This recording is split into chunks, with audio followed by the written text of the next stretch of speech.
हे तो एक संता ठाई, हे तो एक संता ठाई लाभ पाई उत्तम, मनविता त्यांचे दास पुढे आस उरेना।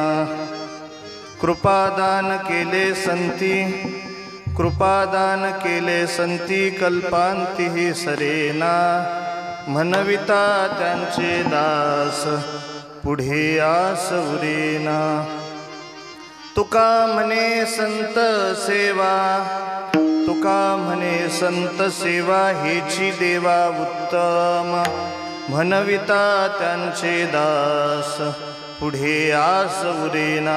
विठ्ठल विठ्ठल विठ्ठल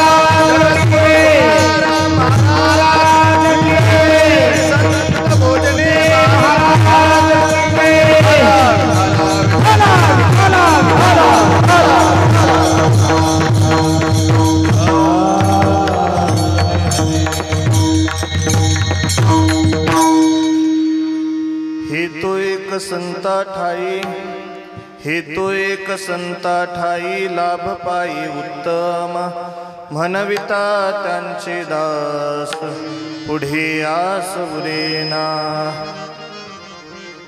वंशी विभूषित करा नवनीरदाभात पीतांबरादरुणबिंब फलाधरोष्टात् पूर्णेन्दु सुंदर मुखादर बिंदनेत्रात् कृष्णात् परं किमपि तत्त्वमहं न जाने मूकं करोति वाचालं पङ्गुं लङ्घयति गिरिं यत्कृपातमहं वन्दे परमानन्दमाधवम् अज्ञानतिमिरान्धस्य ज्ञानाञ्जनशलाकया चक्षुरुन्मीलितं येन तस्मै श्रीगुरवे नमः समचरणसरोजं सान्द्रनीलाम्बुदाभं जगन्निहितपानिं मण्डनं मण्डनानां तरुणतुलसीमाला कन्धरं कञ्जनेत्रं सदयधवलहासं विठ्ठलं चिन्तयामि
दुसरे चरण संतांचिया त्यांच्या कृपादाने कथेचा विस्तार बाबाजी सद्गुरु दास तुका हे तो एक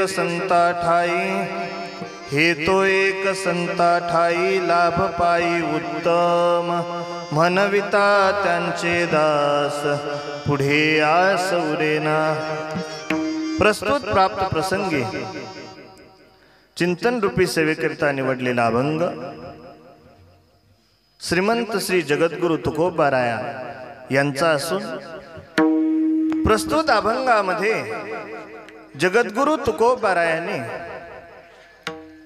संतांचा आश्रय केल्यानंतर जीवाला काय प्राप्त होतं याविषयीचं प्रतिपादन करतात। विठ्ठल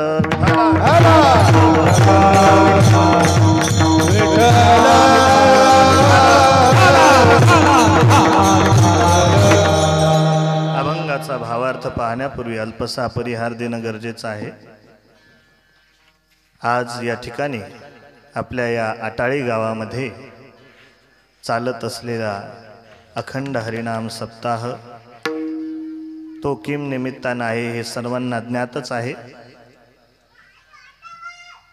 की बाबांच्या श्री संत भोजने महाराज यांच्या 32व्या पुण्यतिथी महोत्सवानिमित्त चालत असलेला हा अखंड हरिनाम सप्ताह आणि या अखंड हरिनाम सप्ताहाची आजची चतुर्थ दिवसाची सेवा बाबांच्या आशीर्वादाने हरिभक्तीपरायण रामायणाचार्य संजयजी महाराज पाचपोर बाबा यांच्या आशीर्वादाने ती माझ्याकडे आलेली आहे। आपल्या वेळेमध्ये ती सेवा जेवढा आपला वेळ आहे त्या वेळेमध्ये आपण ती पूर्ण करण्याचा प्रयत्न करणार आहोत। म्हणून सर्वांनी लक्षपूर्वक टाळ्या वाजवायच्या आणि लक्षपूर्वक श्रवण करायचं, तेवढंच काम तुम्हाला आहे। विठ्ठल विठ्ठल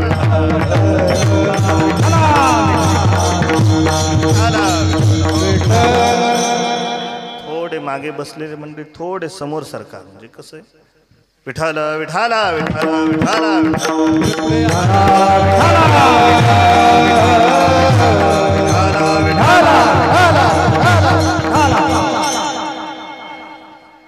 कारण कीर्तन म्हणजे एक संवाद असलं पाहिजे। कारण मला तुमच्या डोळ्यात कळतंय की तुम्हाला समजलं की नाही समजलं बरं का। विठ्ठल विठ्ठल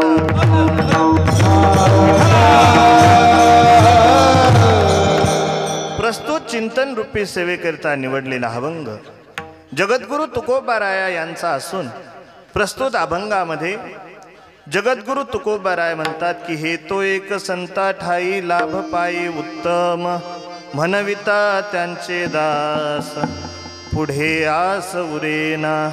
की जगद्गुरु तुकोबारायांनी प्रस्तुत अभंगामध्ये अभंगाचा आपण भावार्थ पाहण्यापूर्वी थोडीशी अभंगाची प्रस्तावना पाहणार आहोत। विठ्ठल विठ्ठल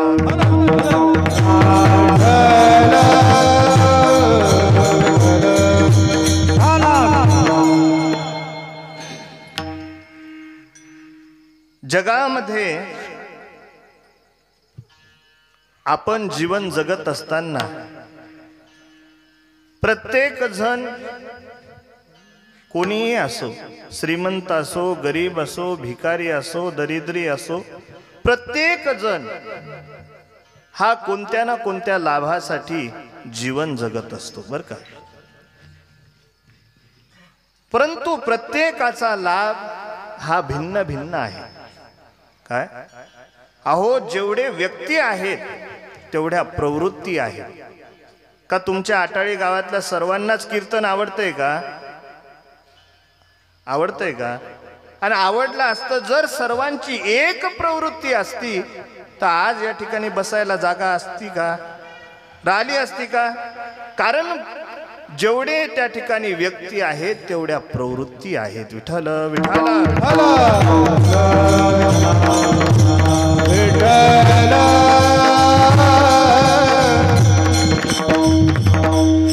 आणि म्हणून व्यक्ती तेवढ्या प्रवृत्ती आहेत, म्हणून प्रत्येकाचे विचार हे भिन्न भिन्न आहेत। आणि जगद्गुरु तुकोबाराय या अभंगामध्ये माणसाच्या जीवनामध्ये उत्तम लाभ कोठे आहे याविषयीचं प्रतिपादन करतात बरं का। तुम्ही आम्ही साधारणतः व्यवहारामध्ये जीवन जगत असताना, जीवन व्यतीत करत असताना कोणी पैशाच्या मागे धावते, म्हणजे त्याला पैसा हा लाभ वाटतो व्यवहारामध्ये। अहो, तुम्ही आम्ही जीवन जगतो, कशाची हाव आहे आपल्याला? कशाची? पैशाची आहे की नाही? इथं कोणी बसलेला असा आहे का की तो विना पैशासाठी रात्रंदिवस कष्ट करतो? असा कोणी असेल तर हात वर करा। कोणी आहे का? नाही। कारण आपण दिवसभरात 8 घंटे काम करतो बरं का। तर 8 घंटे, कोणी 9 घंटे, कोणी 10 घंटे ड्युटी करत असे। परंतु ड्युटी करण्यामागचं तात्पर्य, उद्देश काय आहे की 2 पैसे आपल्याला मिळावेत आणि त्याच्यावर आपलं जीवन हे काय होईल? सुखी होईल, समाधानी होईल। हे प्रत्येकाला कळते की नाही? मला हे सांगायचं आहे की कुणाच्या जीवनामध्ये धन हा लाभ आहे, कुणाच्या जीवनामध्ये राजकारण हा लाभ आहे। अहो, एखाद्याला सरपंच होण्यामध्ये त्याला आनंद वाटतो, एखाद्याला आमदार होण्यामध्ये आनंद वाटतो, एखाद्याला खासदार होण्यामध्ये लाभ, तो जो ज्याचा त्याचा लाभ हा काय आहे? भिन्न भिन्न आहे। एखादा साधू सत्पुरुष असेल तर साधू सत्पुरुषाचा लाभ मात्र तुमच्या आमच्यापेक्षा कसा असतो, भिन्न असतो. ते लौकिक लाभाकडे न पळता ते कोणत्या लाभाकडे जातात, तर ज्याच्यामधून त्यांना त्यांच्या जीवनाचं कल्याण होणार आहे अशा मार्गाकडे साधू संत हे नेहमी त्या मार्गाने जात असतात. विठ्ठल विठ्ठल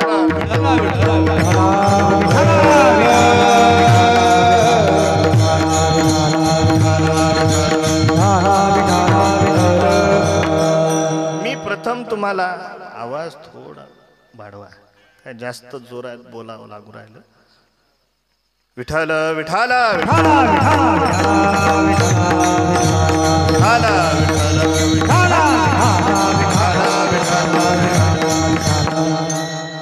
कारण काय कार्यक्रम चालू आहेत आणि दररोज जर एवढी एनर्जी दिली की मग काय होतं, कधी कधी घसा बसण्याची शक्यता असते बरं का. तर मी हे सांगत होतो की आपण प्रथम लाभ पाहला की काही लोक धनाच्या लाभासाठी जीवन जगतात काय, परंतु धन हे कुठपर्यंत लाभदायक ठरते. खरोखर धन मिळवलं म्हणजेच माणसाच्या जीवनाचं कल्याण होतं असं तुम्हाला वाटते का? धन नसलं तर तुम्ही जीवन जगू शकत नाही का असं तुम्हाला वाटते का? अहो तुमच्याजवळ पैसाच नाही म्हणून तुम्ही जीवन जगूच नाही राहिले असं झालं का? कोरोनाच्या काळामध्ये तुम्ही कुठेच कामाला गेले नाही, मग जगले नाही का? जगले नाही का? जगले. असं काय नाही की धन हे सर्वस्व आहे असंही नाही. धन हे तुम्हा आम्हाला जीवन जगण्यासाठी एक साधन म्हणून मिळालं होतं, परंतु त्या धनाला आपण, त्या पैशाला आपण आपलं सर्वस्व, आपलं जीवन बनवलं म्हणून आपण दुःखी आहे. विठ्ठल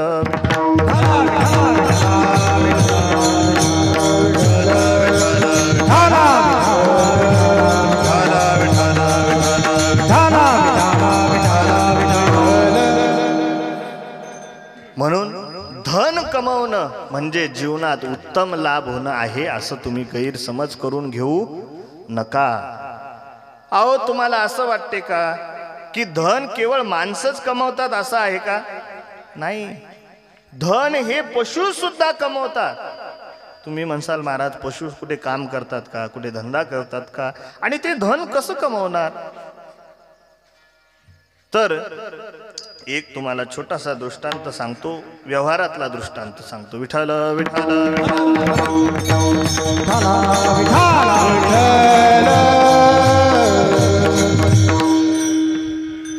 आपण जर साऊथ मध्ये गेलो, कर्नाटक आदी त्या राज्यामध्ये गेलो, तर त्या राज्यामध्ये गेल्यानंतर जसं आपलं सोयाबीन हे मुख्य पीक आहे, आपल्या भागात कपाशी असेल हे की नाही, अजून जे काही पिकं असतील, तर असे जे काही पिकं आहेत तर त्यापैकी आपण जर साऊथ मध्ये गेलो तर तिकडे भाताचं मुख्य पीक घेतलं जातं बरं का. तर असं म्हटलं जातं की ज्यावेळेस भात हा साळीमध्ये असतो, कशामध्ये? साळीमध्ये असतो, तर त्या भाताला त्या वेळेत उंदरं लागतात. काय लागतात? बोलत जा. काय लागतात? उंदरं लागतात. आणि भात काढण्याच्या वेळेस ज्यावेळेस लोक भात काढतात, तर भात काढल्यानंतर म्हणजे त्या साळाई जी असते ती तर त्यांना आपल्या घरी घेऊन येत असताना त्या ठिकाणी जे उंदरांचे बिळ आहेत, तर त्या उंदरांच्या बिळांना सुद्धा ते लोक उकरतात. म्हटले मग ती उकरून काय फायदा?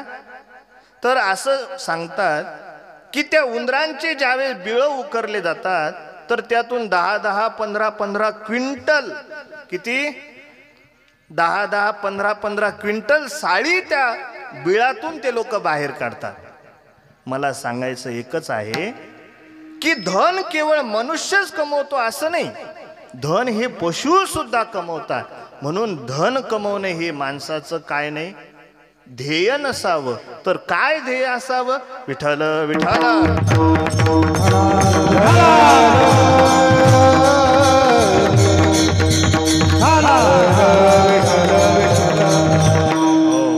आणि म्हणूनच प्रत्येकानं जीवन जगत असताना परमेश्वराने हा दुर्लभ असा देह आपल्याला दिला ना, तर तो देह दिल्यानंतर काय करावं, तो देह दिल्यानंतर त्याचा कसा सदुपयोग करावा याविषयीचं चिंतन केलं पाहिजे. आपल्या जीवनामध्ये कशी सत्संगती घडेल याविषयीचं चिंतन केलं पाहिजे. आपल्या गावामध्ये संत श्री भोजने बाबा या ठिकाणी होऊन गेले. बाबांचं सांगावं तेवढं वर्णन कमी आहे. कारण पुण्यतिथी कोण्या व्यक्तीची होत असते की ज्या व्यक्तीनं जीवनामध्ये काहीतरी पुण्याचं काम केलं त्याची काय होते, पुण्यतिथी होते. परंतु आजपर्यंत तुम्ही एखाद्या पाप्याची पापतिथी पाहिली का? किंवा एखादा खूप दारुड्या होता आणि त्याची आज पापतिथी ठेवण्यात आलेली आहे आणि तुम्ही जेवायला या संध्याकाळी, असं कधी पाहिलं नाही? पाहिलं. कारण ज्याने जीवनभर पाप केलं, ज्याने आयुष्यभर दुसऱ्याला कष्ट दिले, दुसऱ्याला वेदना दिल्या, तर अशा व्यक्तीची कधी पापतिथी सुद्धा होत नाही. तर पुण्यतिथी होईल का? जयंती कोणाची होते? अहो, देवादिकांची जयंती होते. काय आपण कृष्ण जन्माष्टमी साजरी करतो आहे का नाही? तर जयंती ही देवतांची साजरी होत असते. आणि पुण्यतिथी, पुण्य आत्मा जो आहे त्याची पुण्यतिथी साजरी होत असते. परंतु त्यासाठी काय करावं लागते? काय करावं लागते? पुण्य करावं लागते. मग पुण्य कुठे करावं लागेल? याच ठिकाणी करावं लागेल. कारण ही आपली कर्मभूमी आहे. प्रत्येकाने एक गोष्ट ध्यानात ठेवा, ज्याच्या आयुष्यातले जेवढे दिवस निघून गेले तेवढे दिवस तुम्हाला आता माफ. काय? कोणी मांस खाल्ला असेल, कोणी दारू पिली असेल, कोणी जे कृत्य न करायचे तसे वाईट कामं केले असतील, परंतु आज भोजने बाबाच्या दरबारामध्ये प्रत्येकानं शपथ घ्या की आजपासून मी पुण्य कार्य करेल आणि नंतर मी मेल्यानंतर लोक माझी काय करतील? पुण्यतिथी करतील. कारण तुम्ही जर त्या ठिकाणी चांगले कर्म नाही केले तर तुम्हाला कोणीही विचारणार नाही. कारण शेवटी मेल्यानंतर केवळ कीर्ती मागे राहत असते. काय? उत्तमाची कीर्ती मागे, उत्तमाची कीर्ती मागे, उत्तमाची कीर्ती मागे, उत्तमाची कीर्ती मागे.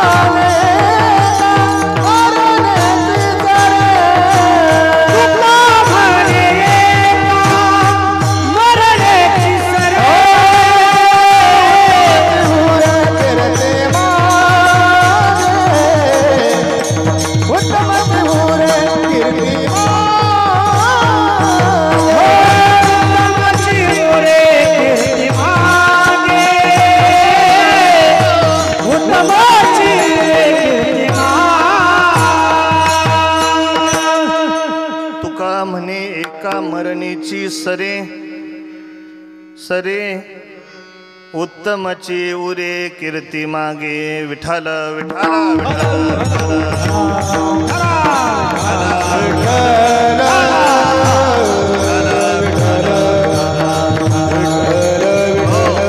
तुका म्हणे एका मरणेची सरे. एकदा मेल्यानंतर काय सरलं? फक्त काय राहते? उत्तमची उरे कीर्ती मागे. केवळ उत्तमच कीर्ती उरत असते. तुम्ही पाप किती केलं हे कोणी तुमचं वर्णन करत नाही की अमक्या शामरावनं ढमक्याला इतका त्रास दिला म्हणून त्याचं आम्ही गुणगान गातो, असं कधी होत नाही.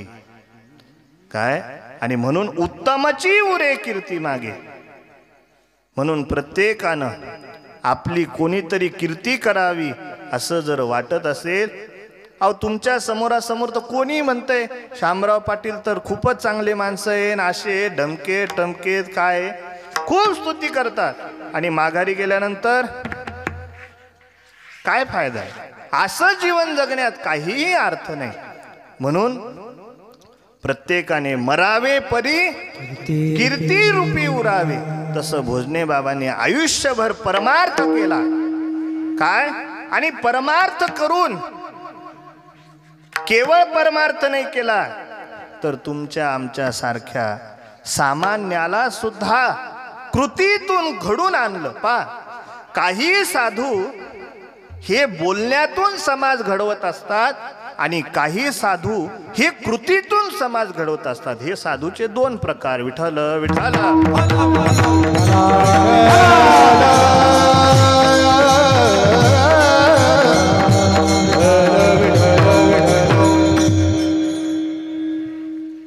काही साधू, पहिलं काय सांगितलं?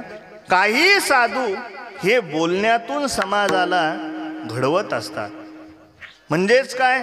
कीर्तनाच्या माध्यमातून, कथेच्या माध्यमातून, प्रवचनाच्या माध्यमातून, मार्गदर्शनाच्या माध्यमातून वारंवार ते त्या ठिकाणी समाजाला घडवण्याचा प्रयत्न करतात. परंतु समाज हा घडणं न घडणं हे कोणाच्या हाती आहे? तुमच्या हाती आहे. अहो, एखादा आपण पहा तुम्ही, जो मूर्तिकार असतो, मूर्ती बनवणारा, तो मूर्तिकार काळ्या पाषाणाचा दगड आणतो, मोठा दगड आणतो, आणि त्या दगडाला छन्नी हातोडा घेऊन तो काय करतो? त्याच्यात मूर्तीचा आकार आणण्याचा प्रयत्न करतो, देवाचा आकार आणण्याचा प्रयत्न करतो. परंतु तो दगड जर त्या छन्नी आणि हातोड्याचा वार जर सहन करू शकली नाही, तर तो दगड काय होतो? मधातून तुटून जातो, फुटतो. तर त्याची मूर्ती होईल का? भंगलेल्याची मूर्ती होईल का? कधी होणे शक्य नाही. तसं तुमचं आमचं जीवन आहे. आपण परमार्थ संतांचे कीर्तन ऐकतो, संतांचे प्रवचन ऐकतो, वचनामृत ऐकतो. तुमच्या आमच्यामध्ये मूर्ती बनण्याचा आकार यायला तयार होतो. परंतु तुमची आमची सहनशीलता कुठेतरी कमी पडते. कारण विश्वास तो करी स्वामीवरी सत्ता. विश्वास हा अतिशय महत्वाचा आहे. आणि परमार्थामध्ये जर विश्वास नसेल तर त्या व्यक्तीकडून परमार्थ घडणं शक्य नाही. विठ्ठल विठ्ठल.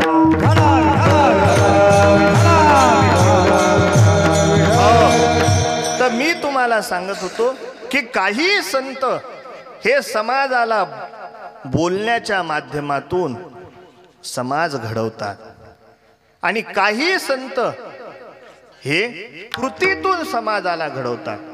अहो, राष्ट्रसंत गाडगे बाबा होते. राष्ट्रसंत गाडगे बाबांनी काय केलं? गाडगे बाबा काय करायचे की ज्या गावामध्ये जायचे तर त्या गावामध्ये जाऊन ते तसं अन्न ग्रहण करत नव्हते. पहिले कुठेतरी कष्ट करायचे, एक चांगली मोळी तयार करायचे आणि ज्याच्या घरची भाकर खायची त्याच्या घरी ती मोळी नेऊन टाकायची आणि म्हणायचं, ए माई भाकर दे. काय? आणि नंतर त्याच गाडगे बाबांनी हळूहळू हळूहळू काय झालं की समाजाला सांगून सांगून थकलं. सरकारचं कोण ऐकतो की तुम्ही संडास बांधा, संडास बांधा, संडास बांधा. किती लोकांनी बांधले संडास? बांधले सर्वांनी? ऐकलं संतांचं तुम्ही कधी? सरकारचं ऐकलं का? नाही ऐकलं. परंतु राष्ट्रसंतांनी काय केलं? कृतीतून करून दाखवलं. झाडू हातात घेतला आणि सर्व गावच गाव साफ करत चालले. काय? अहो, आज न उद्या तर लोकांना लाज वाटेल काय? किंवा एवढा थोर महात्मा साधू पुरुष आपल्या गावामध्ये आला आणि तो आपली हागणदारी साफ करतोय. याची मला हे सांगायचे की काही संत हे बोलण्यातून समाजाला घडवतात आणि काही साधू हे कृतीतून घडवतात. परंतु भोजने बाबांनी कृतीतूनही समाजाला घडवलं आणि बोलण्यातूनही, कीर्तन प्रवचनाच्या माध्यमातूनही समाजाला घडवलं. हे इथं या ठिकाणी मला सांगायचंय. विठ्ठल विठ्ठल.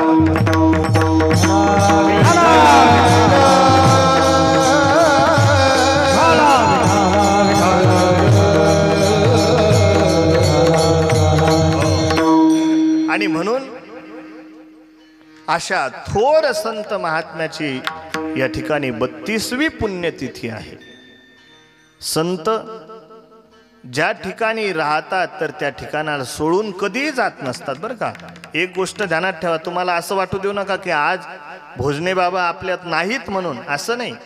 कारण ते स्वरूपाने जरी दिसत नसले, काय तुम्हाला त्यांचं शरीर दिसत नसेल, परंतु सूक्ष्म रूपाने बाबा या ठिकाणी प्रत्यक्ष आपल्या कीर्तनामध्ये बसलेले आहेत. तुम्हाला दिसतात का? मला दिसू राहिले. कारण त्यांना पाहण्यासाठी तुम्हाला ज्ञानचक्षु प्राप्त करावं लागतील.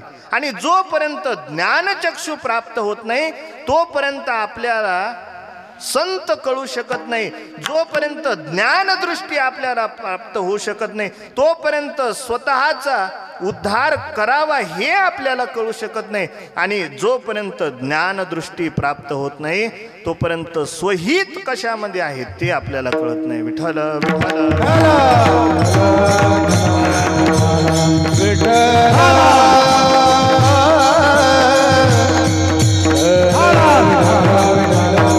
आणि म्हणूनच जो अभंग निवडलेला आहे त्या अभंगामध्ये मला हे सांगायचं आहे की तुम्ही जे काही धनाच्या मागे लागून धनामध्ये जो लाभ शोधत आहात तो एक ना एक दिवस लाभ संपणार आहे. जो तुम्ही लाभ प्रपंचामध्ये शोधत आहात तो लाभ एक ना एक दिवस नष्ट होणार आहे. जो लाभ तुम्ही इतरत्र शोधत असाल, कुठेही प्रत्येकाचा लाभ भिन्न भिन्न आहे, तर तो लाभ एक ना एक दिवस संपणार आहे. आणि म्हणून जो लाभ तुम्हाला मिळवायचा आहे, जो लाभ प्राप्त करायचा आहे, की जो लाभ प्राप्त केल्याने कोणता, की जो लाभ प्राप्त केल्याने आपल्याला परमात्म्याची प्राप्ती होईल असा लाभ जर तुम्हाला प्राप्त करायचा असेल तर तो लाभ कुठे आहे हे महाराज अभंगाच्या प्रथम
संता ठाई लाभ पायी उत्तम.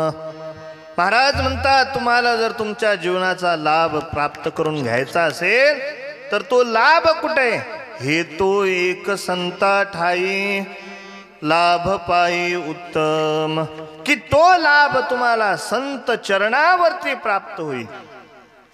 काय संत हे तो एक संता ठाई लाभ पायी उत्तम. संता पायी लाभ हा काय आहे, उत्तम आहे. मग म्हटले महाराज संताच्या पायावरती कोणता लाभ आहे हो? कारण संताच्या पायावरती काय आहे? संताच्या चरणाचं एवढं काय महत्व आहे? तुम्ही आम्ही दररोज भोजने बाबाच्या चरणाचं दर्शन घेतो, परंतु त्यांच्या चरण दर्शनाचं काय महत्व आहे? साधूच्या चरण रजेचं काय महत्व आहे? संत चरण रज लागता सहज वासनेचे बीज जळून जाय, वासनेचे बीज जळून ओ वासनेचे बीज जळून जाय, वासनेचे बीज जळून जाय हो संत चरण रज लागता सहज, वासनेचे बीज जळून जाय,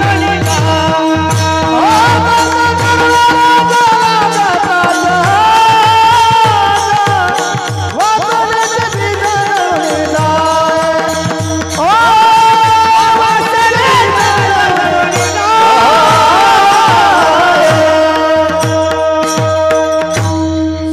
जळून जाय लागता सहज.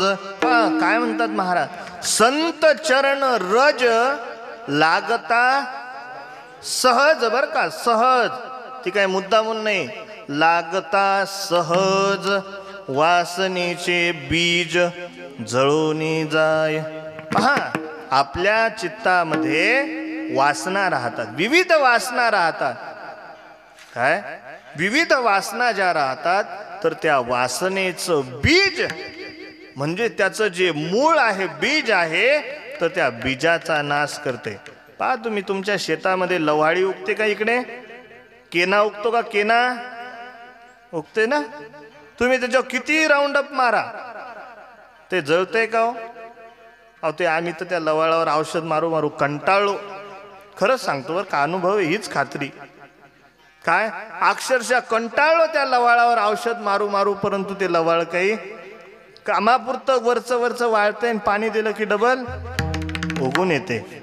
मला हे सांगायचंय की मात्र हे सामान्य उदाहरण झालं, परंतु संत चरण रजेचं किती महत्व आहे की जे विकार आयुष्यभर साधना केल्याने, आयुष्यभर उपासना केल्याने जाऊ शकत नाही, ते केवळ संत चरण रजाने, त्यांची रज जर आपल्या माथ्यावर पडली तर त्याने ते वासनेचे बीज जळून जाय.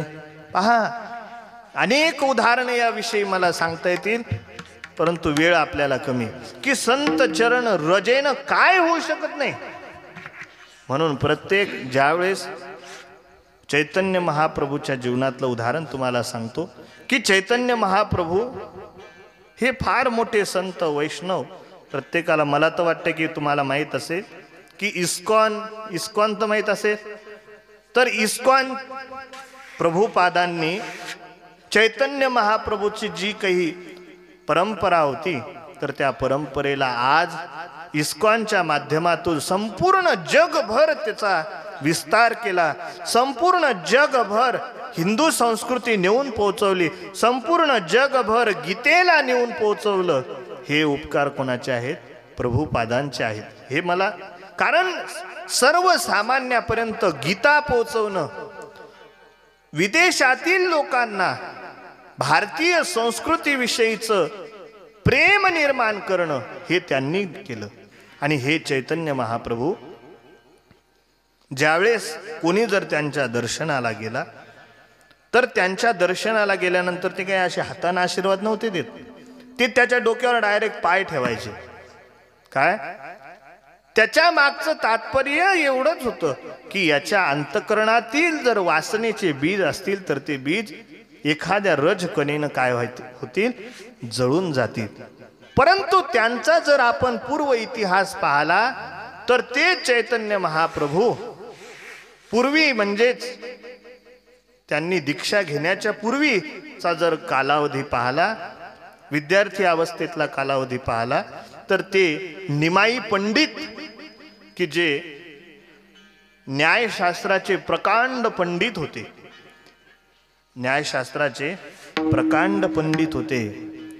मला हे सांगायचंय की साधूच्या रज त्यांच्या स्पर्शाने काय होत नाही याविषयीचं मला दृष्टांत द्यायचं आहे की ते निमाई पंडित एवढे विद्वान होते. खूप न्यायशास्त्र जर तुम्ही शिकाल तर न्यायशास्त्रामध्ये तुम्हाला कळेल की न्यायशास्त्र किती कठीण आहे.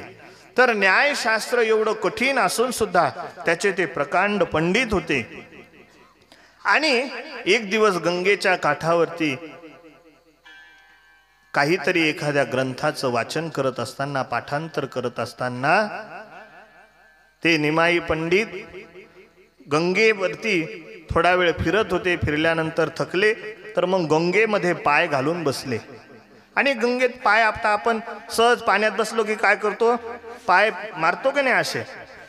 तर ते असे पाय फिरवत फिरवत आपलं वाचन करत होते. तर तेवढ्यात एका साधूने पाहिलं. म्हटले अरे अरे अरे, ज्या गंगेला आपण आई समजतो त्या गंगेला हा विद्यार्थी लात मारत आहे. आणि म्हणून ते साधू त्या निमाई पंडिताजवळ गेले. म्हटले अरे बाबा, गंगा ही आई आहे. केवळ वाचेने गंगा गंगा जरी म्हटलं तर सकल दोष जाती भंगा. वाचे म्हणता गंगा गंगा सकल दोष जाती भंगा. की केवळ वाणीने गंगा जरी म्हटलं तरी तुमचे सर्व पाप त्या ठिकाणी जातात. गंगा गंगेति यो ब्रूयात योजनानां शतैरपि मुच्यते सर्व पापेभ्यो विष्णु लोकम सगच्छति. 100 योजन पर्यंत जर तुमच्याजवळ गंगा असते तर केवळ गंगा म्हटलं तर मुच्यते सर्व पापेभ्यो, तुमच्यातील सर्व जेवढे काही पाप असेल केवळ गंगा म्हटल्याने तुम्हाला विष्णु लोकम सगच्छति. की केवळ गंगा म्हटल्याने एवढं पुण्य प्राप्त होते. तो साधू वैष्णव होता. तो वैष्णव साधू त्या निमाई पंडिताला म्हणाला अरे बाबा, ती गंगा म्हणजे आई आहे, आईला लाता मारू नको. त्यावेळेस ते निमाई पंडित म्हणाले ओ महाराज, तुम्हाला काय कळतंय म्हणे, आम्हाला आमचा अभ्यास करू द्या. पहा तुम्ही आजही घरातले जर शहाणे म्हातारे बुजुर्ग व्यक्ती जर एखाद्या जवानाला म्हटले अरे बाबा ते कानातले हेडफोन काढ, मोबाईल बाजूला कर आणि थोडा ते पबजी गिबजी थांबव, तुम्हाला राग येतो की नाही? येतो की नाही?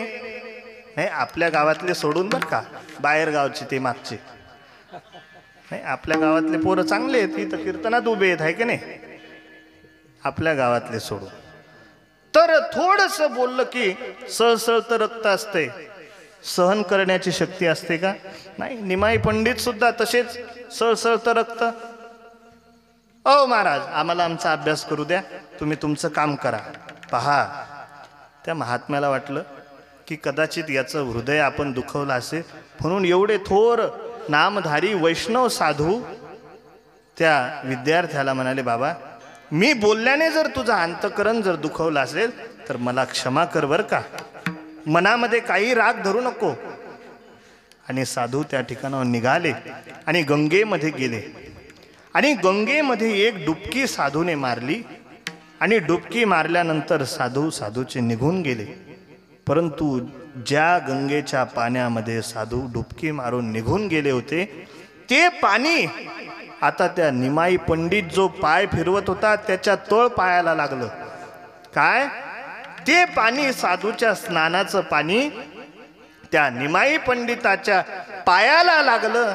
आणि पायाला लागल्यानंतर काय, निमाई पंडिताने ते पुस्तक हातातलं होतं ते बाजूला ठेवलं आणि त्यांच्या सर्व अंतकरण हे परिवर्तित झालं. जे पांडित्याचा जो गर्व होता, पांडित्याचा जो अहंकार होता, तो अहंकार अंतकरणातून निघून गेला. आणि मग आता निमाई पंडित त्या साधूला शोधतायत की तो साधू कुठे आहे, साधू कुठे आहे, साधू कुठे आहे. ज्यावेळेस पाहत पाहत पाहत पाहत फिरत होते तर तेव्हा एका वृक्षाखाली साधू आपलं भजन करत होते. हरे कृष्ण कृष्ण कृष्ण हरे हरे, हरे कृष्ण कृष्ण हरे राम राम राम हरे हरे. हरे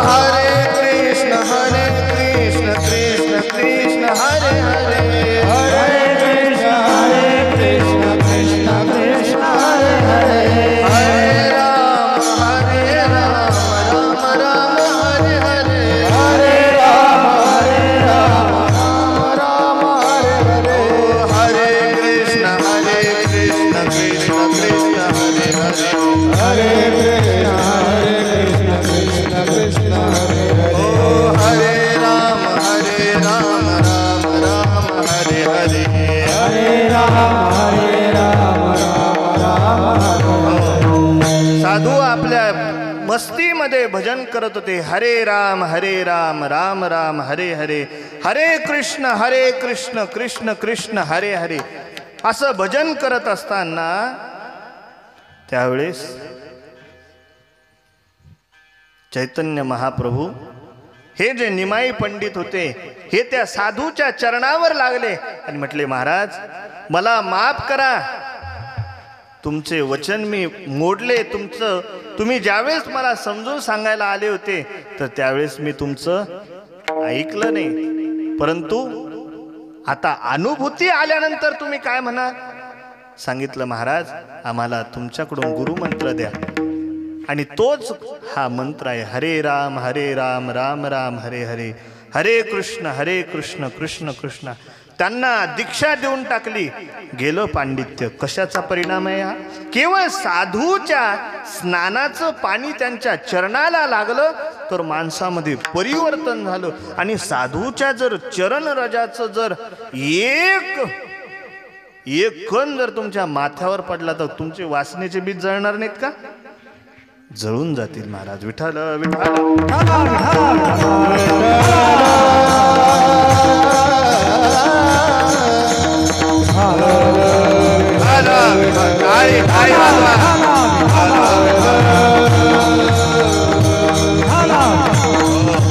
म्हणूनच तुकोबाराय म्हणतात, हे तो एक संता ठाई लाभ पायी उत्तम. की संतांच्या ठिकाणी संतांच्या चरणावरती केवळ एक लाभ नाही तर लाभ पायी उत्तम. अनेक लाभ आहेत, उत्तम लाभ आहेत. उत्तम लाभ संत चरणावरती आहेत. आणि आपण जे लाभ प्राप्त करण्याची इच्छा करतो ते लाभ उत्तम आहेत का? नाही. म्हणून हे तो एक संता ठाई, हे तो एक संता ठाई, हा एक लाभ झाला त्यांच्या पायाविषयीचा. नंतर संताच्या चरणावरती लागल्यानंतर दुसरा लाभ कोणता आहे की संत हे आपल्याला स्वरूपाविषयीची जाणीव करून देतात की तू कोण आहे. अहो आपण मीपणाला विसरलो. काय संत कोणाला म्हणतात, संन्यासी कोणाला म्हणतात? मी माझी ऐसी आठवण विसरले जयाचे अंतकरण, पार्था तो संन्यासी जाण निरंतर. मी आणि माझी, काय मी आणि माझी ऐसी आठवण, त्याच्यामध्ये मी राहत नाही आणि माझंही राहत नाही. संत काय करतात?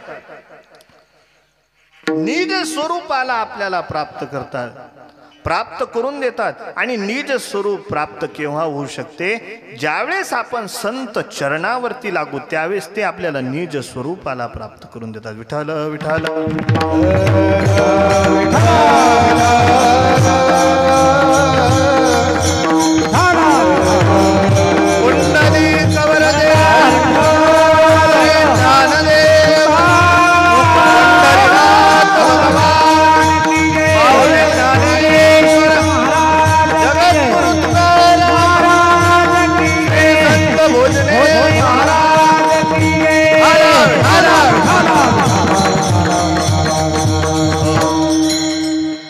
स्वस्वरूपाला प्राप्त करण्यासाठी आपल्याला संतांचे काय धरावं लागतील? पाय धरावं लागतील. मग तुम्ही म्हणसाल महाराज आता आम्ही महाराजांचे पाय कसे धराव, कसे धराव आहे का नाही? तुम्हाला आम्हाला काय दिसतंय? व्यवहारिक माणसं आहे आपण. तुम्ही म्हणसाल ज्याचे पाय दिसत नाहीत तर आम्ही पाय धरायचे कसे? तर शास्त्र सांगते की संतांचे पाय म्हणजे त्यांचं स्वरूप आहे. काय स्वरूप आहे? अहो एखाद्या तुम्हाला एक दृष्टांत सांगतो. विठ्ठल विठ्ठल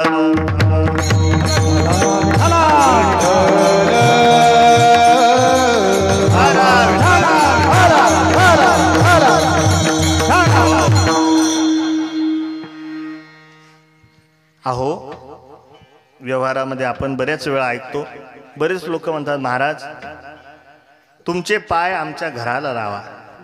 हे तुम्हाला सर्वांना माहीत असेल असंच सांगतो बरं का. मग आता कधी कधी टाईम नसतो, आम्ही म्हणतो आता कधी कधी आता गडबड आहे, वेळ नाही, असं झालं तसं झालं, मग पाय घरायला तर लावायचे. मग हे पाय तोडून का त्याच्यासोबत द्यायचे का? पाय घराला लावा म्हणजे पाय याचं तात्पर्य आहे की तुमचं स्वरूप, की तुम्ही आमच्या घरी या, मला हे सांगायचं बरं का. पाय केवळ संताच्या पायाला नाही तर संताच्या चरणाला आलिंगन ज्यावेळेस देसाल तुम्ही, केवळ पाय घेऊन नाही, परंतु केवळ एक अभंग असा आहे की केवळ आलिंगन घडे मोक्ष सायुज्यता जोडे, की साधूच्या चरणाला किंवा साधूला जर तुम्ही आलिंगन दिलं तर काय होते? मोक्ष सायुज्यता जोडे. पुढं काय? ऐसा संतांचा महिमा झाली बोला याची सीमा.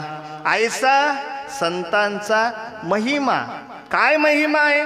की आलिंगन घडता मोक्ष सायुज्यता जोडे.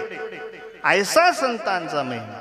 मग तुम्हाला असं वाटते का की तुम्ही दररोज देवाच्या दर्शनाला येता, भोजने बाबाच्या दर्शनाला येता म्हणजे तुम्हाला मोक्ष मिळणार नाही? जेवढे दररोज दर्शनाला येतात त्यांनाच मोक्ष प्राप्त होणार आहे, आणि जे दर्शनाला येत नाही त्यांचं आलिंगन घडलं का? अहो, जर आलिंगनच घडलं नाही तर त्यांना मोक्ष मिळेल का?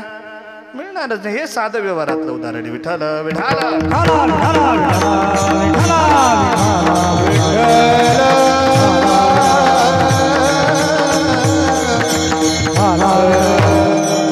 संत.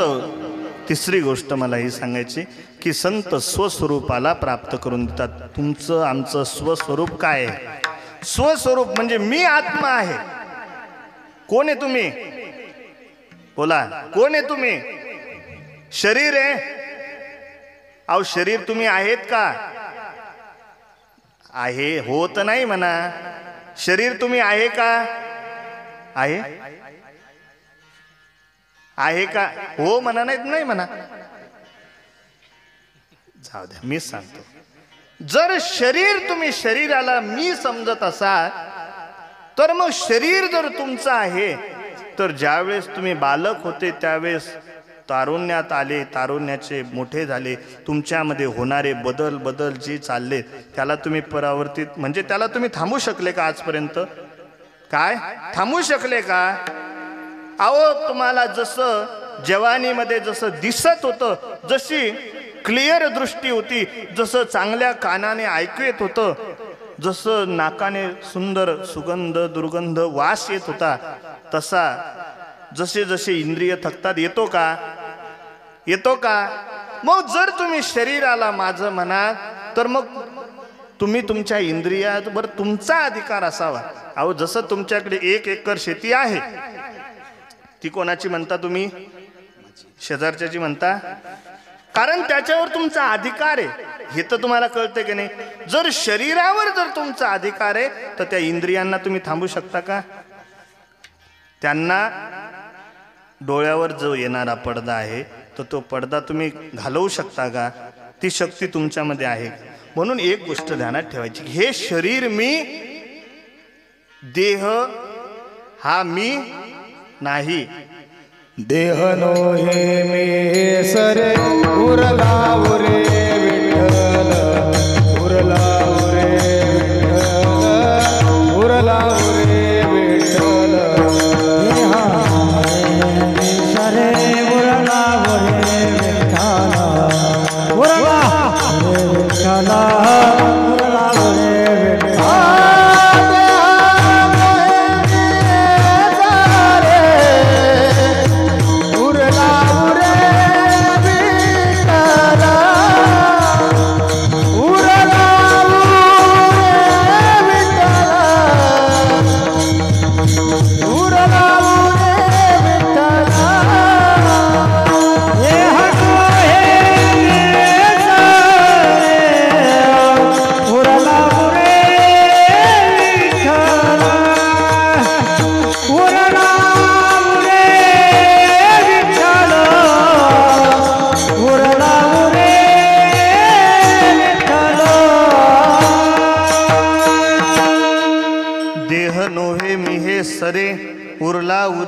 विठ्ठल, मी देह नाही असं ज्यावेळेस कळालं, मग कोण उरला?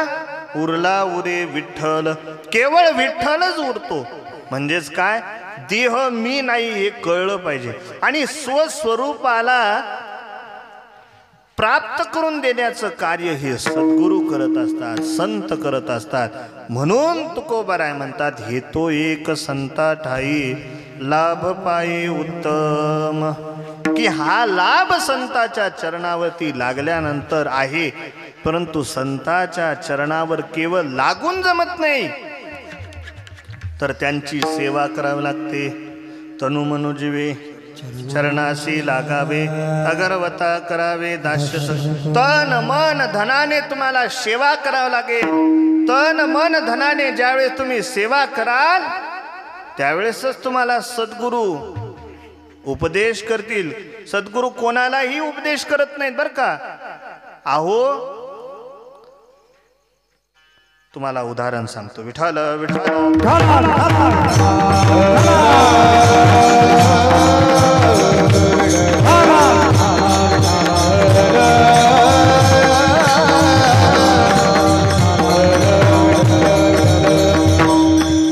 कारण अधिकार नसणाऱ्याला जर उपदेश केला काय, ज्याचा अधिकार नाही, आणि त्याला जर तुम्ही ज्ञान दिलं, तर त्याला त्या ज्ञानाची किंमत राहत नसते. आणि म्हणून शास्त्राने सुद्धा काही गोष्टी अशा सांगितलेल्या आहेत की अधिकारी हा कसा असला पाहिजे वेदांताच्या दृष्टीने, की ज्याने या जन्मी किंवा पूर्वजन्मी काय, या जन्मी किंवा पूर्वजन्मी निष्काम कर्म उपासना करून मल विक्षेप हे दोष काय केलेले आहेत, निवृत्त केलेले आहेत. आणि ज्याचा आवरण नावाचा दोष निवृत्त करण्याचा बाकी आहे, तो वेदांत शास्त्राचा काय आहे, अधिकारी आहे. हा वेदांताचा विषय झाला बरं का. परंतु सर्वसामान्यता पहा, शास्त्र सांगते की एखादा जर तुम्हाला एखादी गोष्ट जर बळजबरीने विचारत असेल, गुरुजी आम्हाला ते सांगाच, तर गुरुजीने ती सांगू नये.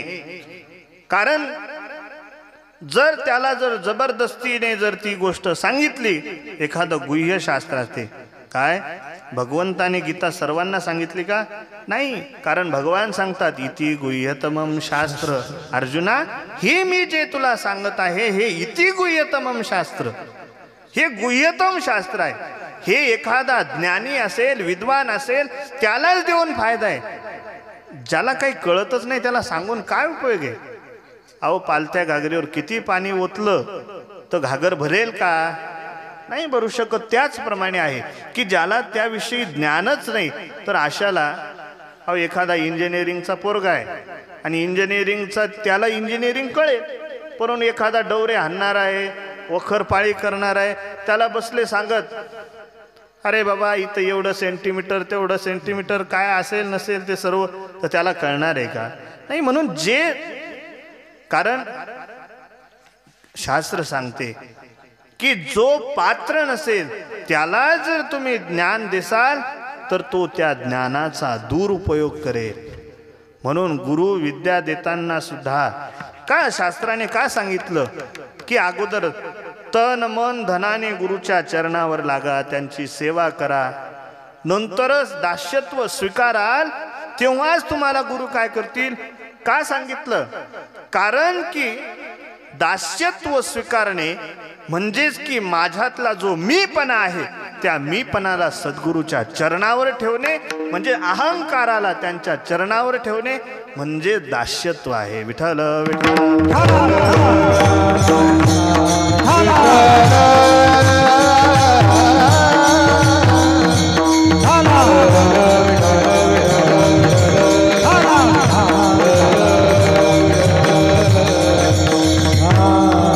आणि म्हणूनच ज्ञान ग्रहण करत असताना प्रत्येकानं ध्यानात ठेवलं पाहिजे, विद्या ही विनयानं शोभत असते. विद्या विनयेन शोभते. म्हणून आपल्याला ज्ञान आहे ना, तर ती नम्रता तेवढी असली पाहिजे. नाही तर एखादा बघा तुम्ही, एखाद्याला एखादी चांगली कला येत असेल, एखाद्याला एखाद्या विषयामध्ये तो प्रावीण्य प्राप्त केला असेल, तर त्याने आपल्यापेक्षा कनिष्ठाला कनिष्ठ म्हणजे तो लहान कसा होईल असं करू नये. तो उलट त्याला समजून घ्यायचं आणि त्याला आपल्यासोबत कसं मिसळून घेता येईल याचा प्रयत्न करायचा असतो बरं का. म्हणून विद्या विनयेन शोभते. म्हणून बाबा सांगतात की डोंगरेजी महाराज म्हणायचे की जो साधक आहे त्याला फक्त जेवढी आवश्यक आहे तेवढी आवश्यक त्यानं तेवढीच विद्या ग्रहण करावी. जास्त शिकू नाही. जास्त जर शिकलं तर ते डोक्यावरून तुम्ही, मी असं नाही म्हणत बरं का की तुम्ही शिकू नका काय नका, परंतु शिक्षण घ्या, परंतु ते शिक्षण कोणाच्या विनाशाला कारणीभूत ठरेल असं आपण शिकू नये. आणि म्हणून माझा विषय आहे की हे तो एक संता ठाई लाभ पायी उत्तम, की संताच्या चरणावरती आपण गेल्यानंतर अनंत लाभ आपल्याला प्राप्त होतात. परंतु त्यासाठी काय करावं लागेल? अभंगाच्या दुसऱ्या बनविता त्यांचे दास, बनविता त्यांचे दास, बनविता त्यांचे दास, बनविता त्यांचे दास.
दास पुढे आस उरेना.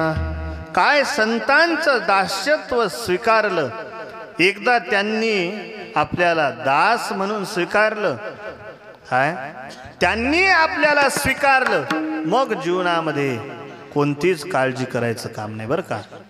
काय कारण साधूच्या चित्तातून सर्व आस निघून गेली. काय म्हणविता त्यांचे दास, साधूचे दास का आपण व्हायचं? कारण त्यांच्या चित्तात कोणतीच आस उरलेली नसते. तुम्हाला ते लौकिक दृष्ट्या व्यवहार करताना दिसतील, सर्व प्रपंचाचे कार्य करताना दिसतील, साधू संन्यासी असतील तर सर्व व्यवहार करताना दिसतील, परंतु त्यांच्यामध्ये कोणती आस उरलेली नसते. काय आणि म्हणूनच म्हटलेलं आहे, चित्ती नाही आस, चित्ती नाही, हो चित्ती नाही आस, चित्ती नाही आस. हे दास पांडुरंग दास, दास पांडुरंग, हो दास पांडुरंग दास, दास पांडुरंग दास, पांडुरंग दास.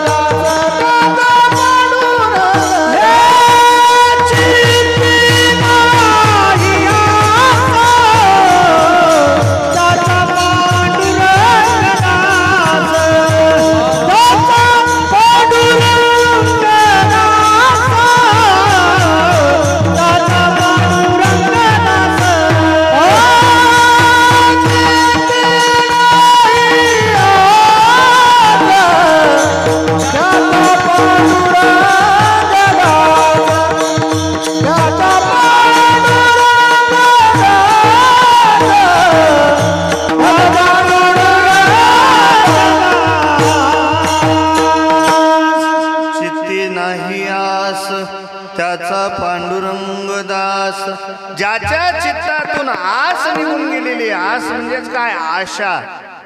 ज्याच्या चित्तामध्ये कोणतीच आशा उरलेली नाही त्याचा दास कोण होतो? पांडुरंग होतो.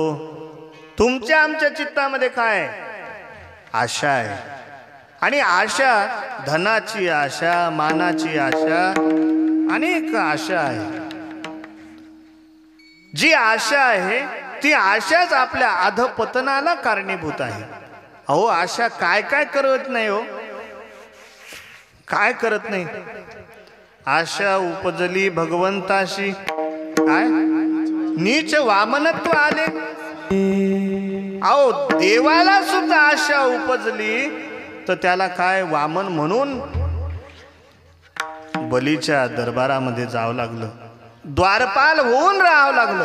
आशा देवाधिकांना जर सोडू शकत नाही, तुमची आमची काही गोष्ट आहे का? नाही. म्हणून आशा जी आहे तर ती आशा चित्तातून निघून गेली पाहिजे. मग आशा चित्तातून निघून जाणे, कारण आशा ही फार खराब आहे. केवळ आशा ही लोभी माणसाच्या ठिकाणी जास्त असते.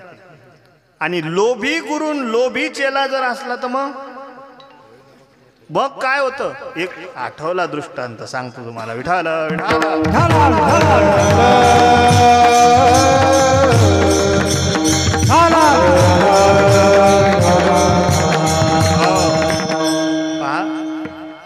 लोभी गुरु आणि लोभी चेला असं जर झालं तर मग काय होते?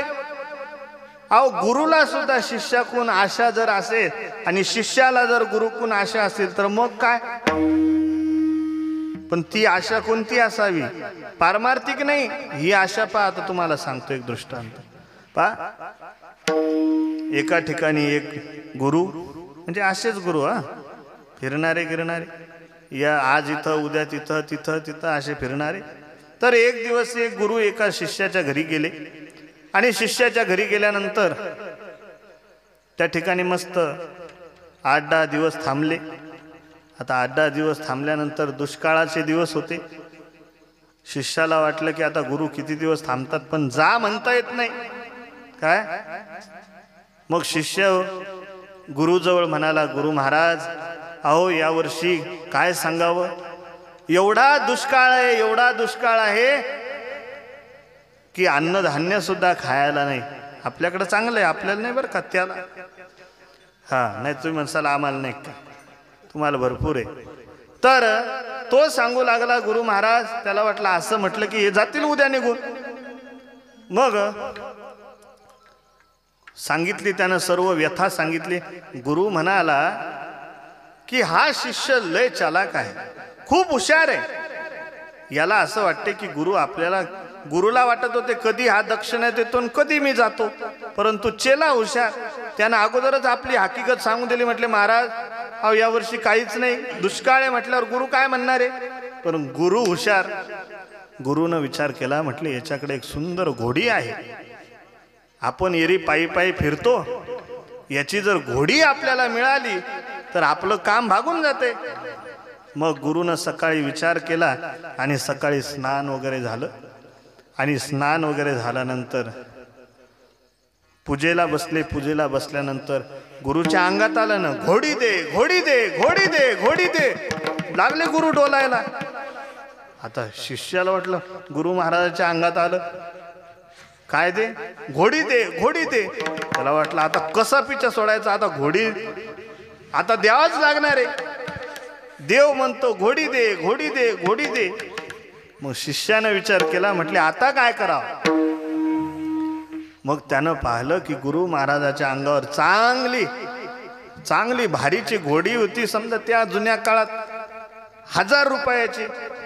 त्यानं पाहिलं की गुरुच्या अंगावर 1500ची शाल आहे. मग शिष्याच्या बी अंगात आलं, गुरु महाराज शाल द्या शाल द्या शाल द्या शाल द्या. तो डोलायला लागला. आता गुरु महाराजानं विचार केला, हा घाट्याचा सौदा झाला म्हणे. काय घाट्याचा सौदा झाला. आपण 1000 रुपयाची घोडी मागितली होती, पण शिष्य हुशार निघाला. तो म्हणाला शाल द्या शाल द्या. शाल आहे 1500ची. मग आता शाल देऊन फसून जमत नाही. मग गुरु महाराजांनाच डबल नारा काढला. घोडी सोड शाल सोड, घोडी सोड शाल सोड. म्हणजे काय, घोडी सोडून दे शाल सोडून दे. काय मला हे सांगायचंय की लोभी गुरून लोभी चेला असल्यानंतर तुमचं आमचं कल्याण होऊ शकत नाही. त्यासाठी भोजने महाराजांसारखे थोर साधू संत असावे की जे खरोखर परमतत्वाला प्राप्त झालेले आहेत. मी एक दृष्टांत महाराजांच्या संदर्भातला ऐकला होता की ज्यावेळेस महाराज आळंदीवरून हिमालयामध्ये गेले, तर हिमालयामध्ये गेल्यानंतर त्यांना खूप भूक लागली. काय असा मी दृष्टांत ऐकला बरं का. तर भूक लागल्यानंतर की ज्या ठिकाणी आता जेवणाची सोय नव्हती, तर तशा ठिकाणी त्यांना पंचपक्वान्नाचं थाली त्या ठिकाणी एका म्हणजे परमेश्वरानंच ती आणून दिली असं सांगितलं. म्हणजेच काय मला सांगायचंय की ज्याच्या चित्तामध्ये कोणतीच आस उरलेली नाही त्याचा दास कोण होतो, पांडुरंग होतो. एक शेवटचं दृष्टांत देईल. विठ्ठल विठ्ठल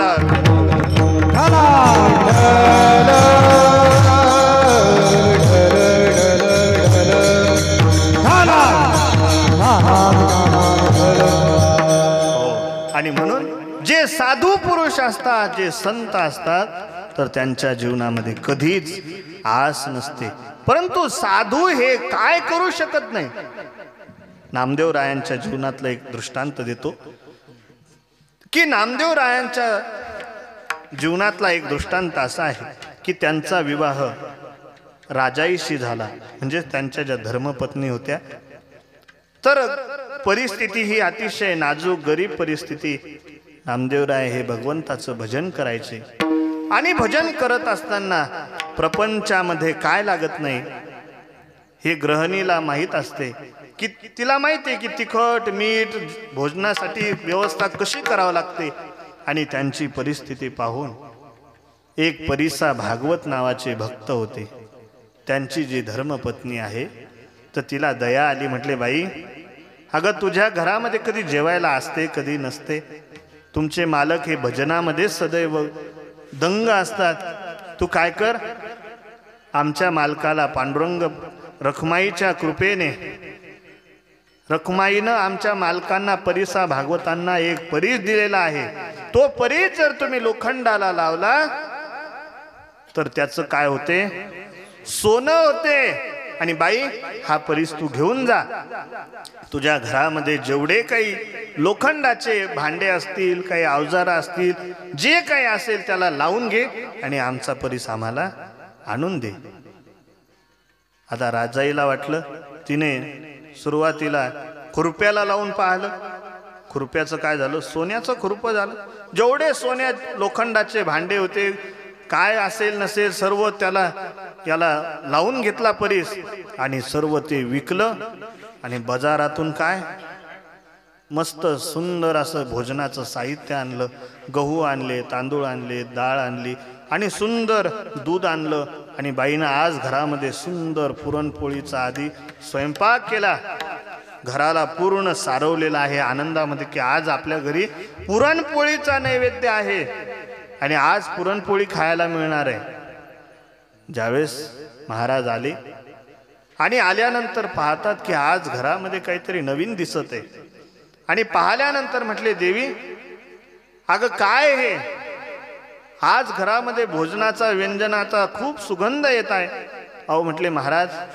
राजाई म्हणाल्या, महाराज अहो असं असं घडलं. सर्व तिने प्रसंग सांगितला. आणि सांगितल्यानंतर त्यावेळेस महाराज म्हणाले, नामदेवराय म्हणाले, अगं मला बघू तर दे कसा असतो परीस. आणि परीस घेतला हातावरती आणि पळत पळत पळत चंद्रभागेमध्ये गेले आणि तिथे चंद्रभागेमध्ये फेकून दिला. आणि चंद्रभागेमध्ये फेकून दिल्यानंतर आता बाईला टेन्शन आलं की आता जर 2 दिवसाने परिसा भागवताची पत्नी आपल्याला परीस मागेल तर कुठून आणून द्यायचा. आणि तेच झालं. 2 दिवसानंतर ज्यावेळेस कळालं, बाई अहो राजाई आमचा परीस आम्हाला परत द्या. राजाईनं हात जोडले. म्हटले, बाई साहेब तुम्हाला खरा प्रसंग सांगतो की आमच्या मालकानं तो परीस चंद्रभागेमध्ये फेकून दिलाय. म्हटले, बाई लबाडी करू नका, परीस तुमच्याच घरात आहे परंतु तुम्ही आता बेमान झाले. तुम्हाला असं वाटलं की आता जर परीस दिला तर पुन्हा भेटणार नाही. तिने तिच्या मालकाला सांगितलं.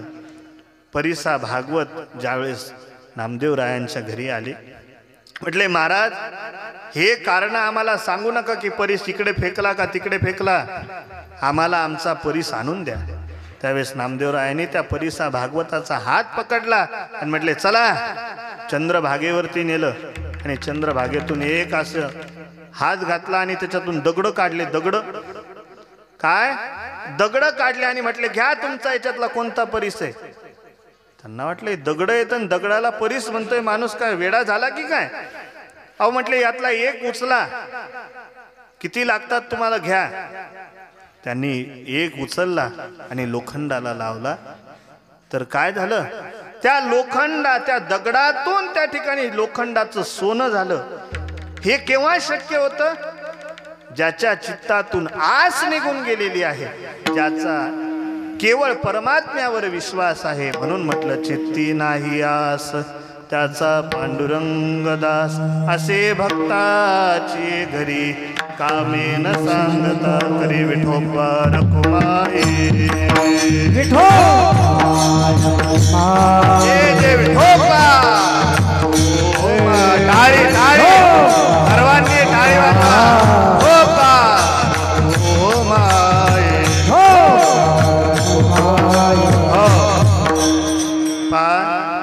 आज चौथा दिवस आहे आपला. सर्वांनी भजन करा. क्षणाचा सुद्धा भरोसा नाही, उद्या सकाळी जगसाल का नाही जगणार, आहे का भरोसा तुम्हाला. म्हणून सर्वांनी हात वरती करायचे. करा हात वरती. क्या बात आहे. आणि एक टाळीमध्ये वाजवायचंय विठोबा रखुमाई.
टाळ्या वाजवा एकदा सर्वांनी. आज म्हणजे आपला श्री क्षेत्र आटाळी म्हणजे पंढरपूर झाले बरं का. म्हणून म्हटलेलं आहे की चित्ती नाही आस त्याचा पांडुरंग दास. म्हणून आपल्या चित्तातून आस म्हणजे आशा निघून गेली पाहिजे. आणि म्हणून तुकोबाराय म्हणतात हे तो एक संता ठाई लाभ पायी उत्तम म्हणविता त्यांचे दास. आशा ज्यांच्या चित्तातून आस निघून गेली, अशा साधू महापुरुषाचं जर दास्यत्व आपण स्वीकारलं, पुढे आस उरेना. मग तुमच्या जीवनात कोणतीही आस उरत नाही. काय कारण आशा ही काय करते, आशा काय करते, आशा ते करविते बुद्धीचा तो लोप. काय तुकोबाराय म्हणतात हे आशा, ही जी आशा आहे ही आशा बुद्धीचा लोप करते. आणि संदेह ते पाप कैसे नव्हे, की ही आशा संदेहाला जन्म देते. आणि संदेहातून काय, मग बुद्धीला नासवलं, मग काय कामयेश क्रोधयेश रजोगुण समुद्भव. काय की कामापासून क्रोध निर्माण होतो, क्रोधापासून काय क्रोधात भवती सम्मोह, सम्मोहात स्मृती विभ्रम, स्मृती भ्रंशात बुद्धिनाशो, आणि बुद्धिनाशात प्रणश्यती, बुद्धीचा नाश झाला म्हणजेच काय, संपलं. म्हणून म्हटलेलं आहे की आशा ते करविते बुद्धीचा तो लोप. तुकोबराय म्हणतात की जर चित्तामध्ये तुमच्या आशा असेल तर ती आशा बुद्धीचा लोप करते. म्हणून आशेचा काय करा, त्याग करा, आणि संताचं काय करा, दास्यत्व करा.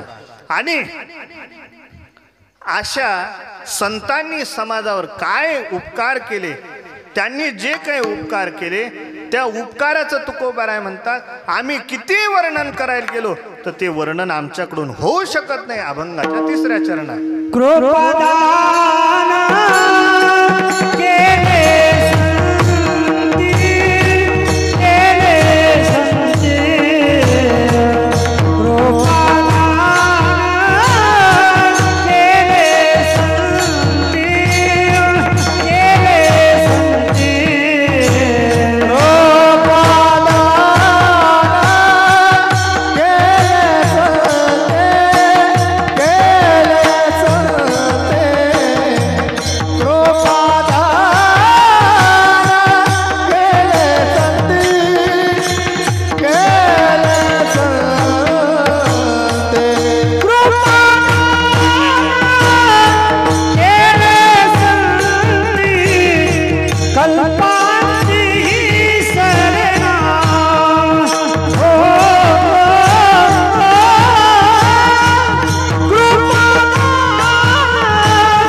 केले संती कल्पांती ही सरेना.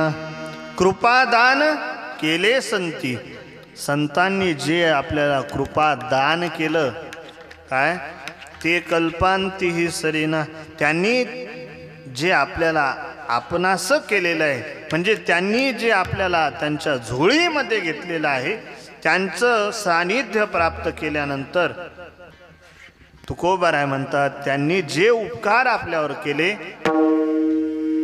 तर त्या उपकारातून मी त्याचं वर्णन जे आहे त्या उपकाराचं वर्णन कल्पांतीही सरेना. आता एक कल्प म्हणजे काय हे सांगायला या ठिकाणी आपल्याला टाईम नाही आणि म्हणून कल्पांतीही सरेना एवढं सांगतो की ब्रह्मदेवाचा 1 दिवस नंतर त्याचे पुन्हा आता खूप त्याचा विस्तार आहे बरं का. तर ते सर्व गोष्टीचा ज्यावेळेस तुम्ही प्लस मायनस कराल बेरीज कराल तर ते सर्व झाल्यानंतर 1 कल्प होतं आणि 1 कल्प झाल्यानंतर तुकोबाराय म्हणतात कल्पांतीही सरेना, कल्पाच्या अंतीही सरेना. मग एवढे संतांचे उपकार आहेत आणि म्हणूनच तुकोबाराय म्हणतात की म्हणूनच प्रत्येकानं आपल्या जीवनामध्ये जो आपल्याला या नर देहासारखा उत्तम देह जर प्राप्त झाला ना तर बाबा हो की जीवनामध्ये संत सेवा करण्याचा प्रयत्न करा. जेवढा संत सानिध्य आपल्याला होईल त्याचा प्रयत्न करा. कारण साधू समागम हा अतिशय दुर्लभ शास्त्राने सांगितला. दुर्लभो मानुषो देहो देहिनाम क्षणभंगुर तत्रापि दुर्लभम मन्ये वैकुंठ प्रियदर्शन. काय दुर्लभो मानुष्यो देहो, हे दुर्लभ आहे, त्यापेक्षाही हे एक एक एक एक दुर्लभ आहे. परंतु त्याही पेक्षा दुर्लभ काय आहे? संत संगती आहे. दुर्लभम त्रयमे वैतत देवानुग्रह हेतुकम मनुष्यत्वम मुमुक्षुत्वम महापुरुष संश्रय. काय की महापुरुष संश्रय दुर्लभ, की महापुरुषाचा संश्रय म्हणजे त्यांचा आश्रय आपल्याला प्राप्त होणं हे शास्त्राने काय सांगितलं? दुर्लभ सांगितलं. आणि अशा महापुरुषाचा आश्रय या ठिकाणी आपल्याला आपल्या गावामध्ये मिळाला. खरोखर तुम्ही सर्व पुण्यवान आहात. विठ्ठल विठ्ठल.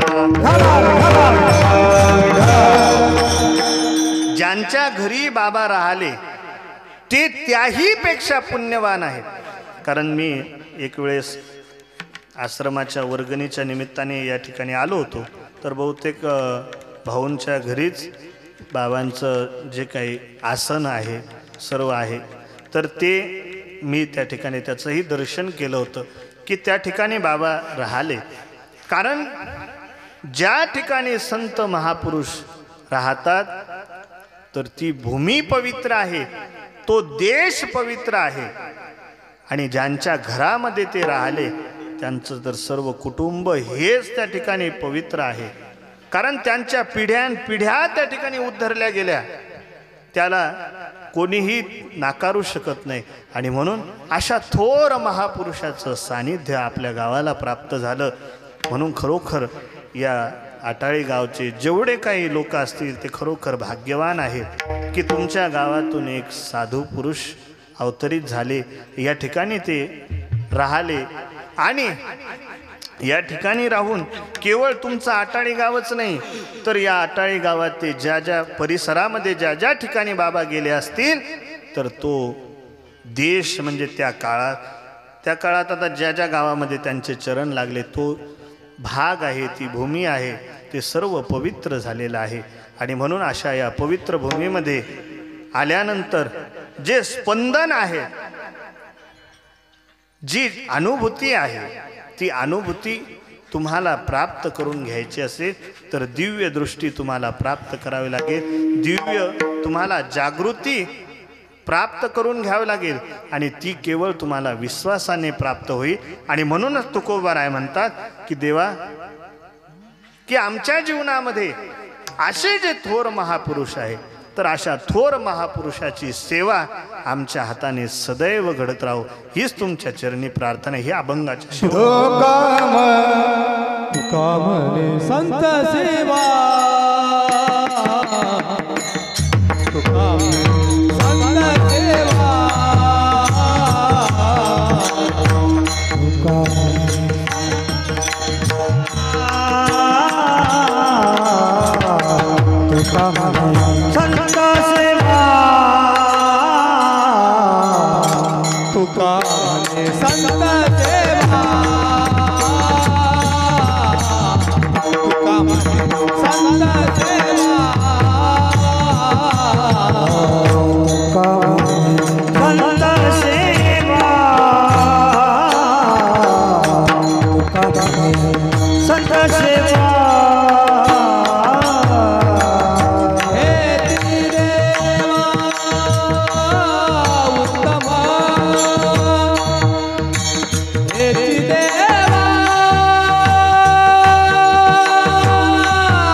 हे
हेची देवा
संत सेवा हेची देवा उत्तम.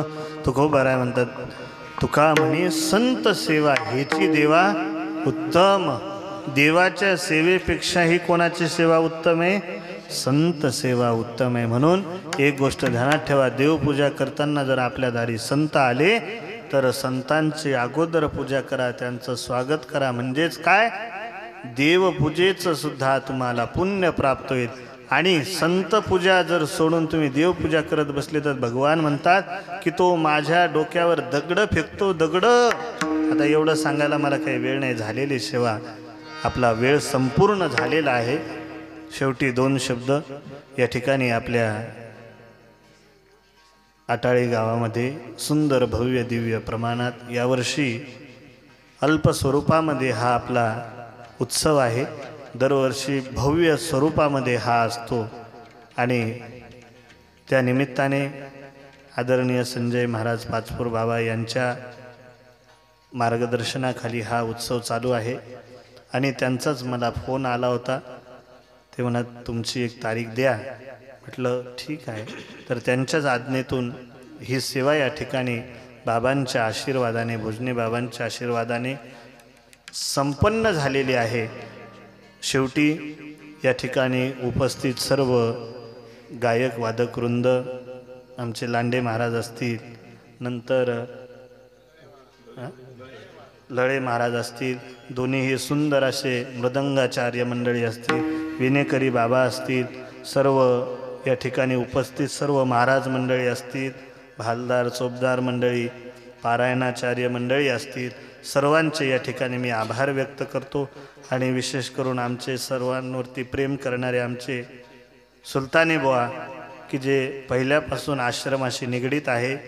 आणि आपण सर्व या ठिकाणी एवढ्या बहुसंख्येने उपस्थित राहिलात त्याबद्दल आपल्या सर्वांचे आभार व्यक्त करतो. शेवटी एक सूचना अशी आहे की आपल्या आश्रमाच्या माध्यमातून गौशाळा चालवली जाते आणि त्या गौशाळेच्या माध्यमातून विविध प्रोडक्ट्स या ठिकाणी निर्माण केले जातात।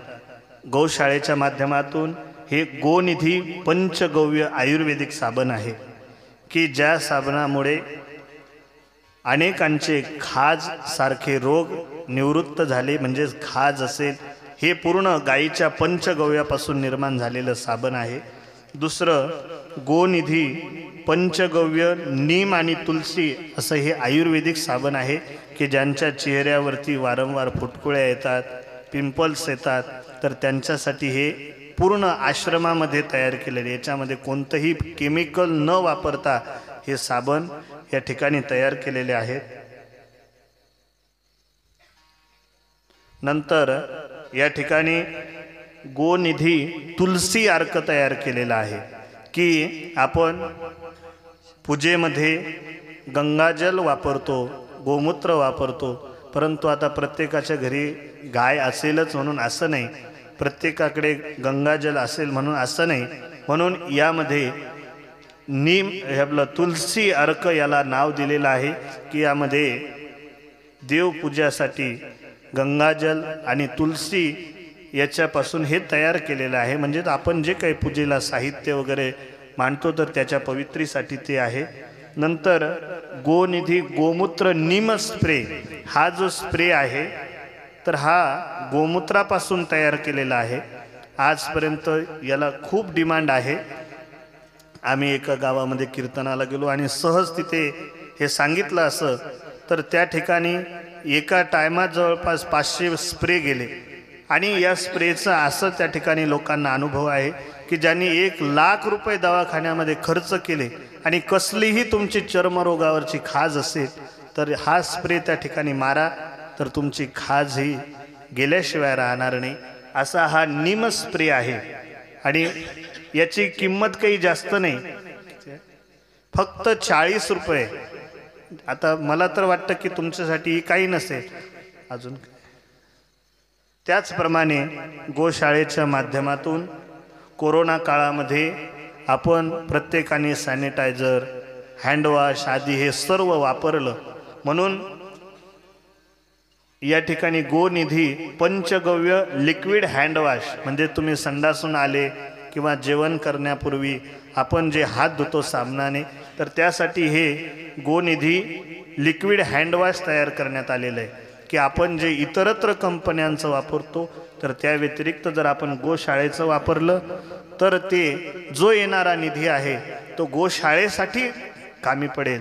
नंतर गायीच्या गोवऱ्यांपासून हे दंतमंजन तयार करण्यात आलेलं आहे। जुने लोक ते काळं मंजन वापरत होते की नाही, तर हे दंतमंजन गायीच्या गोवऱ्यापासून त्याच्यामध्ये विविध पदार्थ टाकून ते सुंदर असं मंजन तयार करण्यात आलेलं आहे। तर ज्यांनाही कोणाला या वस्तू लागत असतील तर समोरच काउंटर आहे गेटच्या आपल्या मंडपाच्या बाहेर, तर त्या ठिकाणी हे सर्व वस्तू तुम्हाला प्राप्त होतील। एकच सांगायचं आहे की यावर्षी म्हणजेच मागच्या वर्षापासून कोरोनाचा कालावधी आला। कोरोनाच्या काळात गायीचं संगोपन करणं हे आम्हाला फार जड झालं होतं आणि म्हणून, कारण गायीला ते मुख्य जनावर आहेत, त्यांना चारा लागतो, पाणी लागतो, विविध औषधी आदी सर्व लागतं। तर त्यामागचं स्वामींचं बाबांचं एकच उद्देश आहे की आपली गोशाळा ही स्वावलंबी झाली पाहिजे। जर गौशाळा जर स्वावलंबी झाले तर त्या गोशाळेत येणारं जे उत्पन्न आहे तेच उत्पन्न त्या ठिकाणी गायीवर खर्च होईल। म्हणून आपण मागच्या वर्षी सुद्धा गोशाळेवरती गायीच्या खतापासून खत निर्मिती केली की ज्याला एक गोखूर खत म्हणतात आणि दुसरं गांडूळ खत, अशा 2 खताची निर्मिती केली आणि जवळपास मागच्या वर्षी 1400 बॅग तयार झाल्या होत्या। तर 350 रुपये बॅगेनं आपण त्या सर्व विकल्या गेल्या आणि म्हणजेच जेवढंही 350 रुपयाच्या हिशोबानं तुम्ही आता हिशोब करा की जेवढाही नफा झाला असेल तो संपूर्ण नफा, जे खत फक्त 50,000ला कोणी घेत नव्हतं तर ते खत आम्ही 3-4 लाख रुपयापर्यंत विकल्या गेलं। म्हणजे तो जो येणारा पैसा आहे तो गायीच्या कार्यासाठीच लागतो. याच्यातून जे काही खर्च जाऊन जे काही उरेल ते सर्व गोशाळेसाठीच असते. त्याचप्रमाणे आश्रमाचे विविध उपक्रम चालत असतात. आपण गोरगरिबांच्या मुलांना मोफत शिक्षण, राहणे, सर्व खर्च आश्रमामध्ये करतो. आणि त्याचप्रमाणे मलकापूरजवळ दाताळा म्हणून गाव आहे, तर त्या दाताळ्याला आश्रमाच्या वतीने एक अनाथ आणि वृद्ध लोकांसाठी स्पेशल आश्रम उघडण्यात आलेला आहे की ज्यांना कोणीही नाही अशा बालकांसाठी अशी अनाथ मुलं त्या ठिकाणी राहतील. आणि ज्या वृद्धांची सेवा त्यांचे घरचे करत नाहीत अशा वृद्धांसाठी सुद्धा त्या ठिकाणी वृद्धाश्रमाची व्यवस्था आहे. आणि म्हणून आपल्या भागामध्ये कुठेही जर तुम्हाला असे लोक आढळले की ज्यांची खरोखर कोणी सेवा करत नाही किंवा परिवारातही सुद्धा सेवा करू शकत नाही, तर अशांसाठी तुम्ही आश्रमावरती संपर्क करा. आपल्या गावातले बरेच विद्यार्थी आपल्या आश्रमावर होते, त्यांच्याकडून आमचा नंबर घ्या. आणि जेणेकरून कोणालाही बेघर व्हायचं काम पडणार नाही. काही जे अनाथ मुलं असतील त्यांनाही आपण आश्रमावरती, आता सध्या 2 अनाथ मुलं आपल्या इकडे आलेले आहेत. एक मलकापूर साईडचा आहे, एक नागपूरचा आहे. म्हणजे असे जे काही गरजू आहेत की ज्यांना खरोखर आता त्यांची कोरोनामध्ये आई वारली, वडील वारले आणि ज्यांच्यावरचं छत्र हरवलेलं आहे, तर अशा लोकांसाठी सुद्धा आश्रमाच्या माध्यमातून विविध उपक्रम राबवले जातात. याची सर्वांनी जबाबदारी घ्यायची आहे की कोणीही आपल्या भागात जर एखादा वृद्ध सापडला तर काळजीपूर्वक आश्रमाशी संपर्क करून त्याला आश्रमापर्यंत तुम्ही पोच करा. त्याची बाकी उर्वरित जबाबदारी आम्ही स्वीकारू, असं या ठिकाणी मी आपल्याला आवाहन करतो. झालेली सेवा भगवान श्री नरेश पांडुरंगाच्या चरणी, सद्गुरूच्या चरणी, भोजने बाबांच्या चरणी समर्पित करून सेवेला या ठिकाणी पूर्ण विराम देतो. ज्ञानेश्वर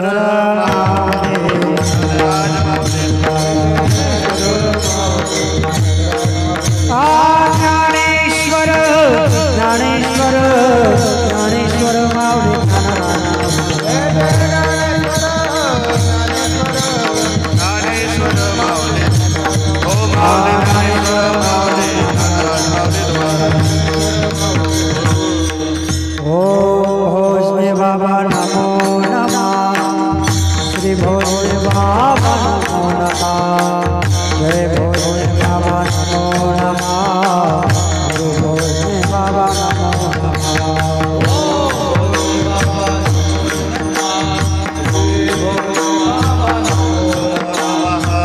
टाळी वाजवा, टाळी टाळी. बाबा नमो नमः, श्री भोजने बाबा नमो नमः, जय भोजने बाबा नमो नमः, गुरु भोजने बाबा नमो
भगवंताच्या कृपेनं साधू संतांच्या कृपेनं बाबाच्या कृपेनं हा कार्यक्रम पार पडत आहे। आजच्या कार्यक्रमाचा आपला चौथा दिवस। सर्व आलेल्या भक्तगणांचं हार्दिक स्वागत आहे, हार्दिक अभिनंदन आहे। गायक वादक मृदंगाचार्य सर्व आजचे महाराजांनी चांगल्या प्रकारची सेवा केली। हरिभक्तपरायण परमपूज्य स्वामीजी महाराज चैतन्य यांच्या आश्रमातून महाराज आलेले आहेत आणि महाराजांनी अध्यात्मविषयी मांडलेला आहे। असं सुंदर चिंतन महाराजांनी सांगितलेलं आहे। त्याबद्दल ग्रामस्थाच्या वतीनं संस्थांच्या वतीनं महाराजांचं अभिनंदन आहे। टाळ्याच्या गजरामध्ये आपल्याला स्वागत करायचं आहे। तसंच आपल्या या तुळशी वृंदावनाजवळ महाराजांना आपल्याला तिथं मंदिर बांधायचं आहे। त्या मंदिरासाठी सढळ हातानं मदत करायची आहे सर्वांनी, यथाशक्ती यथापात्र। आता आपल्याला बाकी ठिकाणी कितीतरी जिल्ह्यामध्ये नुकसान झालेलं आहे, आपल्या इकडे काहीच नुकसान नाही, सर्व पद्धतशीर आहे, व्यवस्थिशीर आहे। आणि यावर्षी कापसाला सुद्धा दुप्पटचा भाव आहे। काही हैगीश नका करू वर्गणी त्याच्या बाबतीत आल्या लक्षामध्ये। म्हणून सर्वांनी सढळ हातानं मदत करा आपल्या शक्तीनुसार। त्याचप्रमाणे उद्या रात्री 8:30 वाजता हरिभक्तपरायण विशाल महाराज खोले कुऱ्हा काकोळा यांचं हरिकीर्तन होणार आहे। तर या कीर्तनाचा अवश्य लाभ घ्यावी। विठ्ठल जय जय जय